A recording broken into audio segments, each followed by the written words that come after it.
Okay, then next one is rebate. Benefit क्या होंगे? Cash discount के बेनिफिट देखो दोनों पार्टीज़ को ही हैं। अगर सेलर के पॉइंट ऑफ व्यू से बात करें, means no type of means bad debts is there. Bad debts होते हैं कि आपका पैसा कुछ डूब जाए। बैड डेट्स मीन्स डेटर्स, आपको पहले भी डिस्कस किया हुआ है। डेटर्स 3 टाइप के होते हैं। Debtors means the person who is liable to pay to you. Means suppose a firm is selling a type of goods to a person or a firm on credit basis, then that person and or that firm become the debtors to that firm, means for seller firm। Clear? अगर एक firm जो है कुछ goods को cell करती है credit पे second firm को, सपोज ए फर्म ने बी फर्म को सेल किया, तो बी फर्म जो है वो ए फर्म का डेटर माना जाता है। और वो डेटर 3 कैटेगरीज के होते हैं, गुड भी होंगे, बैड भी होंगे, डाउटफुल भी होंगे। मीन्स अगर आपका वो सारा पेमेंट कर देते हैं then it is you can say it is related with the good type of debtors. अगर वो नहीं करते, डाउट्स में हैं, अभी पूरी पेमेंट आ भी सकती है, नहीं भी आ सकती, तो डाउटफुल की कंडीशन में है। अगर पेमेंट नहीं आती तो हम उसको बैड डेट्स मानते हैं। लेकिन अब अगर कैश डिस्काउंट अगर आप देते हो तो ऑन द स्पॉट वो कैश पे करेगा अगर उसको कुछ ना कुछ डिस्काउंट मिल रहा है। सो बैड डेट्स की कंडीशन नहीं रहती सेलर्स के लिए, उनको exactly on the spot cash receive हो जाता है ना। उसको पीछे नहीं भागना पड़ता, नोटिस नहीं देने पड़ते, लीगली कुछ नहीं सेंड करना पड़ता, प्रॉम्प्टली पेमेंट हो जाती है। सो बैड डेट्स नहीं होना, क्विकली पेमेंट रिसीव होना, ये कुछ बेनिफिट्स हैं जिसके लिए जो सेलर है वो कैश डिस्काउंट देते हैं। और परचेज़र के लिए बेनिफिट है कि उसके अमाउंट सेव हो जाता है ना, उसकी एक रेपुटेशन इंक्रीज़ हो जाती है कि देखो इन्होंने 10 लाख का इतनी बल्क क्वांटिटी में परचेज़ किया और ऑन द स्पॉट पेमेंट कर दिया। रेपुटेशन इंक्रीज़ होती है। इन फ्यूचर बैंक लोन और अदर टाइप ऑफ लाइबिलिटीज़ के लिए वो able means other type of financial help के लिए वो उस टाइप के एग्रीमेंट को, सेल एग्रीमेंट को शो कर सकते हैं कि देखो हमने इनको प्रॉम्प्टली पेमेंट की थी, क्विकली पेमेंट की थी कैश में, तो हमारे बिज़नेस का जो फाइनेंशियल स्टेटस है वो काफ़ी साउंड है। सो कैश डिस्काउंट से उनका जो है गुडविल इंक्रीज़ होगी, उनको कम प्राइजेस पे अच्छी क्वालिटी की गुड्स मिल सकती हैं, उनको बेनिफिट हो सकता है। वो अमाउंट जो उन्होंने उनको पे करना था, जो उनका सेफ हो गया डिस्काउंट की फॉर्म में परचेज़र का, वो उनको आगे और बेनिफिशियल वेज में यूज़ कर सकते हैं। तो ये कुछ बेनिफिट्स रहेंगे। Next one is rebate. इसके क्वेश्चंस करेंगे हम अभी, पहले ये तीनों डिस्कस कर लेते हैं फिर उसके बाद देखते हैं। So next point is rebate. So rebate means a type of concession. कौन देगा ये? सेलर जो है वो देगा, किसको देगा? परचेज़र को। ठीक है, बट ये परचेज़र को डिस्काउंट भी तो देता ही है। रिबेट और डिस्काउंट में फिर क्या डिफरेंस रह गया? देखो, जो डिस्काउंट है वो आपको face value, marked value, catalogue price पे मिलेगा, लेकिन वो होगा regarding to encourage large quantity purchase. ठीक है, होल सेलर अपने परचेज़र को लार्ज क्वांटिटी में परचेज़ करने के लिए एनकरेज करने के लिए ट्रेड डिस्काउंट देगा और उससे क्विकली पेमेंट निकालने के लिए कैश डिस्काउंट देगा। लेकिन मान लो जो एक कंपनी है वो उसका जो गुड्स वो प्रोड्यूस कर रही है, मैन्युफैक्चर कर रही है, कोई ज़रूरी नहीं है कि उनसे वो सारी ए ग्रेड की ही गुड्स बनेगी। कई बार जो है कुछ डिफेक्टिव प्रोडक्ट्स भी बनते हैं, है ना, होता है ना। जैसे सपोज़ अगर हम किसी रेडीमेड गारमेंट्स की शॉप पे जाते हैं या वैसे ही अगर हम क्लॉथ परचेज़ करते हैं, उसमें कुछ डिफेक्ट्स होता है तो वो हमें थोड़ा सा अमाउंट कम करने के लिए कह देते हैं, है ना। सो ये जो अमाउंट उन्होंने डिडक्ट किया फेस वैल्यू पे, वो आपका रिबेट होगा। सो रिबेट किससे रिलेटेड है? पुअर क्वालिटी प्रोडक्ट से रिलेटेड है। ठीक है, पुअर क्वालिटी प्रोडक्ट्स हो सकते हैं, कुछ एक्सपायर टाइप ऑफ प्रोडक्ट्स भी हो सकते हैं। लाइक सपोज आपने स्कूटी परचेज़ करनी है, ठीक है, और जेन्युइनली आप परचेज़ करते हो, 2020 मॉडल परचेज़ करते हो, तो उस कंडीशन में क्या होगा? वो आपसे फुल अमाउंट चार्ज करेगा ईच एंड एवरीथिंग रिगार्डिंग, चाहे वो किसी भी चीज़ के लिए उसने लेने हैं, एक्सेसरीज़ के लिए लेने हैं या प्रोडक्ट के लिए लेने हैं। लेकिन अगर आप उनसे 2019 का मॉडल ले लेते हो, 2019 का मॉडल एक उनके पास बिना अनसोल्ड जो है, बिना बिका हुआ अनसोल्ड कंडीशन में क्लोजिंग स्टॉक की फॉर्म में पड़ा हुआ है, तो वो कहते हैं कि ये 2019 मॉडल है। देखो कहीं पे भी शो तो नहीं हो रहा कि वो 2019 मॉडल है, सिर्फ आपकी कॉपीज़ में शो होगा, जो आप उसकी आरसी वगैरह लोगे उससे शो होगा कि ये 2019 मॉडल है। अदरवाइज़ तो वो बिल्कुल ही मीन्स कह सकते हो कि बिल्कुल नया और फ्रेश प्रोडक्ट है, क्योंकि सेल ही नहीं हुआ लास्ट ईयर तक, तो वो आपको 10,000 के लेस प्राइस पे सेल कर रहा है। ठीक है, एक्चुअल में वो 60,000 का है, लेकिन आपको क्योंकि 2019 का ले रहे हो तो आपको 50,000 का मिलेगा। सो that type of 10,000 is related with rebate. वो अपनी उसने प्रॉम्प्ट परचेजिंग प्रॉम्प्ट सेलिंग के लिए नहीं दिया वो डिस्काउंट, वो क्विकली कैश रिकवरी के लिए नहीं दिया वो डिस्काउंट, वो प्रोडक्ट ही पुअर क्वालिटी का और एक्सपायर प्रोडक्ट था, इसीलिए वो डिस्काउंट उसको दिया गया। क्लियर? तो ये आपका रिबेट की कंडीशन में आएगा, और रिबेट भी एक टाइप का क्या है, एक्सपेंस है। किसके लिए? ऑब्वियसली सेलर के लिए एक टाइप ऑफ डिस्काउंट। अगर वो उसी साल ही सेल हो जाता तो 60,000 रुपीज़ आने थे उसके पास, अगर उस साल नहीं सेल हुआ तो अब उसको 10,000 में कम में सेल करना पड़ेगा, है ना। सो ये भी एक टाइप का एक्सपेंस ही है, और इसको भी हम जैसे वहाँ लिखते हैं ना डिस्काउंट अलाउड और डिस्काउंट रिसीव्ड, वैसे ही ये दोनों की कंडीशन में आएगा। ये डिडक्ट होगा, फर्स्ट ऑफ ऑल माइनस होगा। ये किस में से डिडक्ट होगा? प्राइस में से। जो भी उसका प्रिंट प्राइस है, या जो फेस वैल्यू आप कह सकते हो, या फिर मार्क्ड प्राइस है, कैटलॉग प्राइस है, उसमें से ये माइनस हो जाएगा। और आपने क्या करना है, if you are a seller of that type of product, then you have to debit that type of expense, because this is an expense and according to nominal accounts rule you have to debit all types of expenses, and you have to write down rebate allowed, because seller is allowing that type of rebate. And if you are a purchaser, then you have to credit, because this is a part of your income. आपके 10,000 rupees save हो गए, so you have to write down in credit side rebate received. Clear? So ये थोड़ा सा difference है wording में ही, बाकी discount की टाइप से ही है, आपने माइनस करके ही दिखाना है। क्लियर? अब एक सीक्वेंस को ध्यान रखना। Suppose you are receiving trade discount plus cash discount, then firstly from total purchase you have to deduct trade discount, then on net amount you firstly you have to calculate the amount which is paid in cash.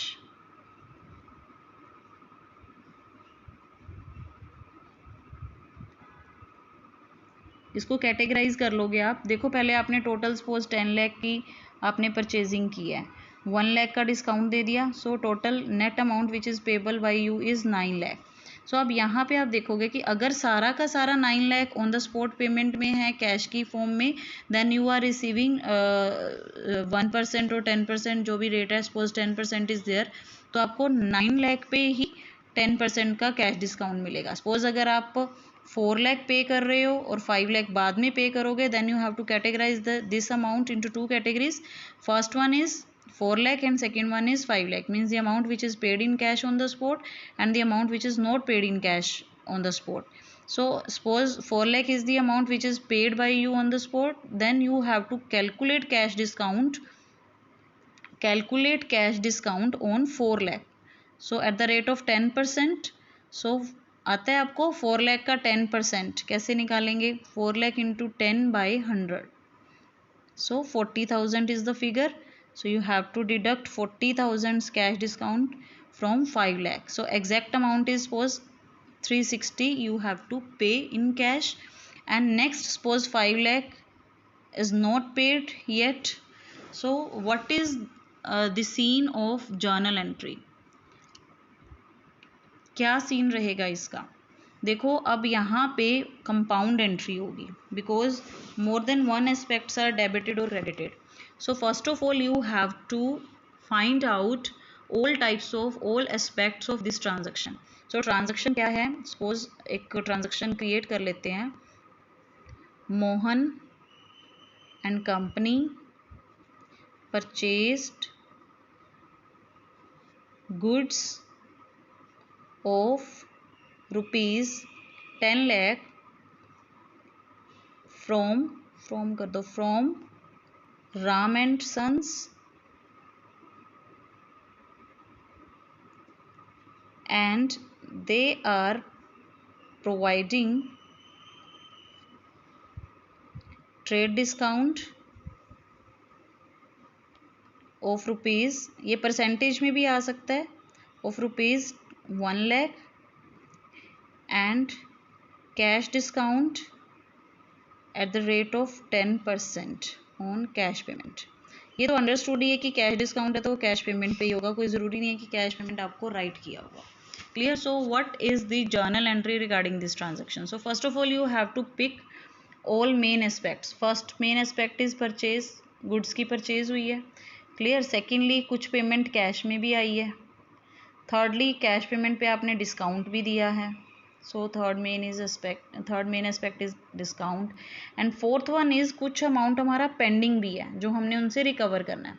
किससे recover करना है, because purchasing party is Mohan and company, so only Mohan and company is liable to pay that type of amount. So 4 main aspects are there. First one is purchase, second one is cash, third one is discount, and fourth one is Mohan and company. So you have to apply the rule. First one is according nominal account. You have to debit because all types of purchases are related with expenses. So all expenses are debited according to nominal account. Next one is cash is related with real account. So debit word comes in and credit word goes out, because हम अभी यहाँ पे seller की books में suppose entry कर रहे हैं, दोनों की ही बुक्स में करनी आ सकती हैं आपको। सेलर बुक्स, सेलर कौन है आपका यहाँ पे, Ram and Sons. So we are doing journal entries in the books of Ram and Sons only. Clear. अब राम एंड सन्स के लिए देखो कैश आ रही है, so debit word comes in, credit word goes out. Clear. And discount क्योंकि उसने allow किया है, so discount allowed is there for Ram and sons, and this is a type of expense according to nominal account, because this is an expense, so you have to categorize it into nominal account. So according to nominal account you have to debit. Clear।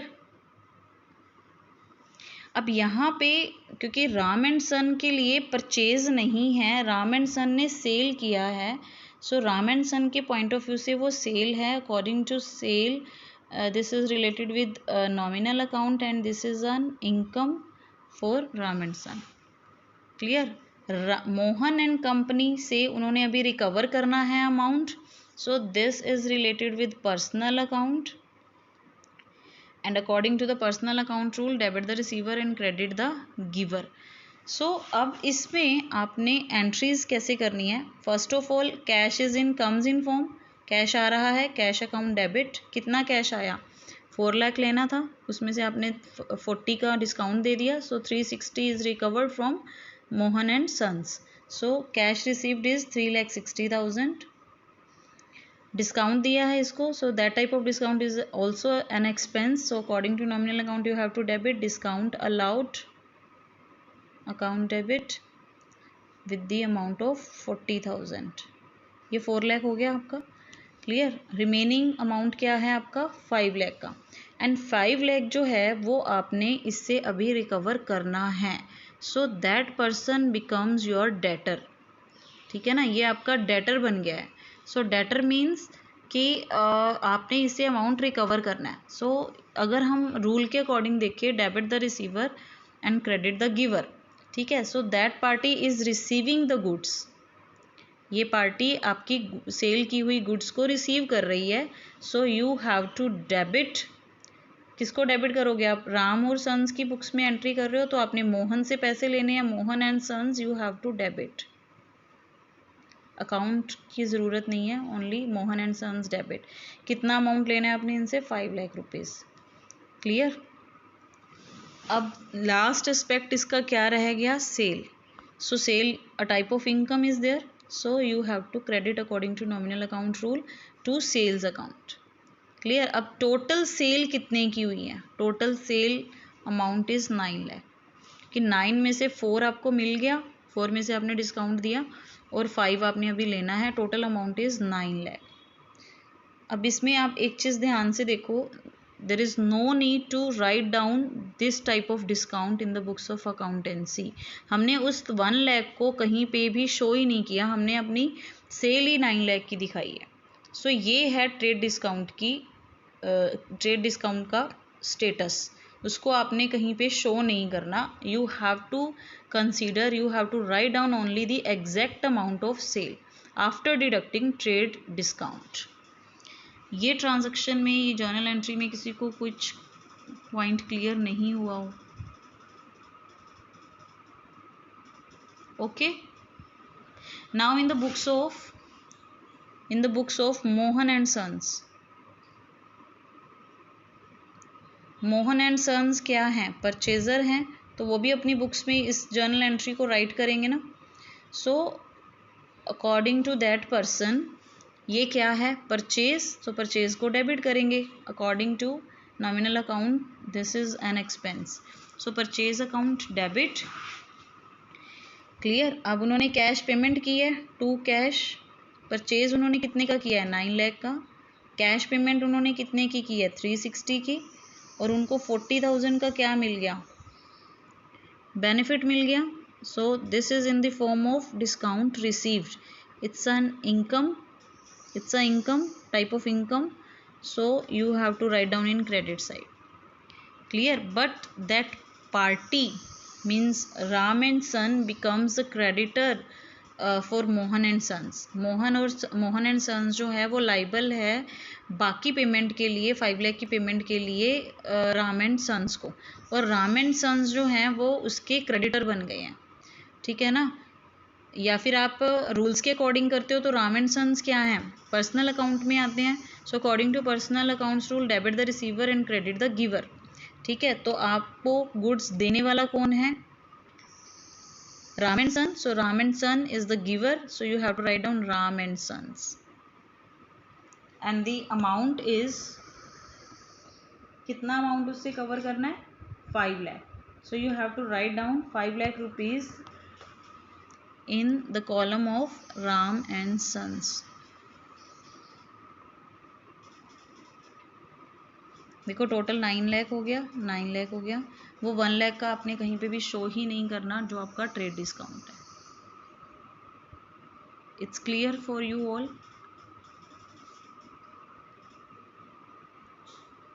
Is it clear?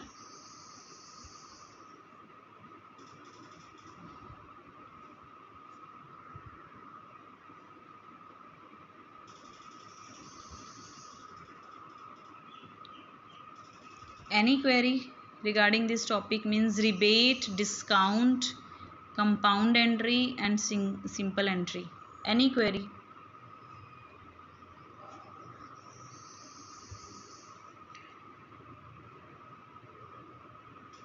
Listen students, because ये अब बहुत कम students attend कर रहे हो class को, सो मैं voice recorder से record तो कर रही हूँ, बट होप कि उसकी क्वालिटी उतनी अच्छी नहीं होगी जितनी आप एक क्लास अटेंड करते हो या एक यूट्यूब से रिकॉर्डेड लेक्चर एक प्रॉपर फॉर्म में रिकॉर्ड करके बनाना हो, ठीक है।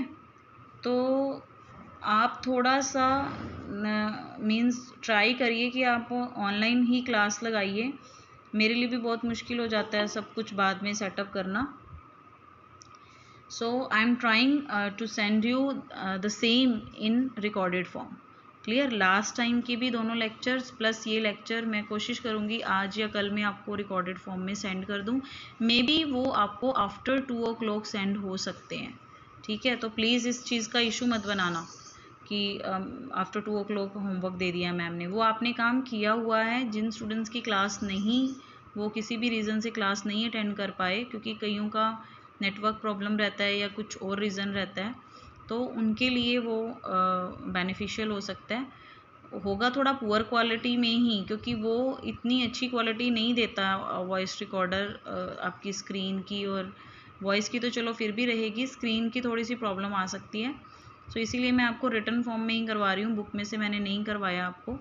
आपकी बुक में सेम है, T S. Grewal's book you have to purchase, and your paper, your first term exam as well as final terms exam will be set up in from that book only। आप DK. Goyal में से करो, कोई problem नहीं है, लेकिन DK. Goyal की book थोड़ा एवरेज और बिलो एवरेज स्टूडेंट्स के लिए है, ठीक है। आपको टी.एस. गरेवाल में बहुत से ऐसे पॉइंट्स मिलेंगे जो डी.के. की बुक में नहीं मिलेंगे। सो आप try to purchase this type of book and you have to do the questions up to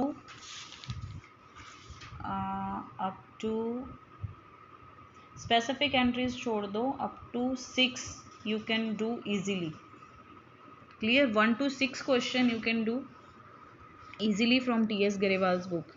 yes Nilesh, compound entry में प्रॉब्लम है, 1 minute।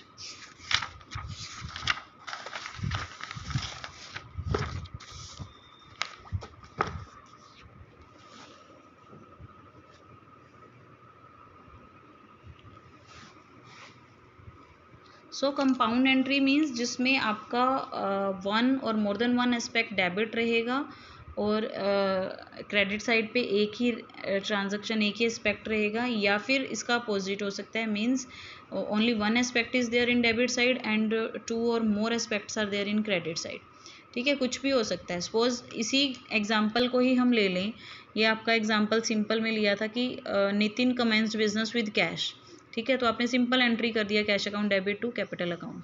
सपोज इसी में ही आ जाता कि Nitin commenced business with cash and furniture and he is also given a cheque of lump sum amount and some kind of goods also, ठीक है। अब इसमें क्या है कि बहुत सारी चीज़ें आ रही हैं, ठीक है, और वो सारी उसकी कैपिटल के फॉर्म में ही हैं। सो सपोज उसने कैश भी दिया, ठीक है, उसने बैंक के थ्रू भी कुछ पेमेंट की, चेक भी है, उसने फर्नीचर भी दिया है अपने बिजनेस के लिए, ठीक है, और क्या हो सकता है, गुड्स भी हैं कुछ, ठीक है, गुड्स मीन्स परचेज हो गया, और ये सारी उसने इन्वेस्टमेंट की हैं। सो ये कंपाउंड एंट्री हो जाएगी। सो कोई ज़रूरी नहीं है कि डेबिट में ही मोर देन वन एस्पेक्ट्स रहेंगे, क्रेडिट के भी बहुत से एस्पेक्ट्स हो सकते हैं, क्लियर। अब यही चीज़ हो कि आपने जो है सैलरी कुछ कैश में भी ली है, आपने कुछ सैलरी कैश में भी पे की है, और कुछ सैलरी आपने चेक के थ्रू भी पे की है, सो ये कंपाउंड एंट्री हो जाएगी। Salary paid, suppose total 10 lakh salary is paid to the employees and out of it 1 lakh in cash form and 9 lakh in cheque form. So your entry, compound entry is in this form. आप separately भी कर सकते हो, salary account debit to cash, यहाँ पे आप 1 लाख से entry कर दो, और salary account debit to bank, यहाँ आप अपने जो बाकी का अमाउंट है मीन्स 9 लाख की एंट्री हो जाएगी। लेकिन वो एनर्जी वेस्ट करेगी, टाइम वेस्ट करेगी, बुक को आपकी बल्कि बनाएगी, लेंथी बना देगी। तो इससे बेटर है कि आप इस टाइप की कंपाउंड एंट्री करो, क्लियर। अभी हमने जो ये एंट्रीज़ की हैं, लिसन, ये जो मैंने अभी आपको डिस्काउंट की एंट्रीज करवाई हैं, ये भी तो a type of compound entry ही है ना। More than one aspects are there regarding debit side, only one aspect is credited in the same form, only one aspect is debit and more than one aspects are there regarding credit side। तो ये भी type of compound entries ही हैं, इसीलिए मैंने आपको पहले compound entry clear की थी। ओके।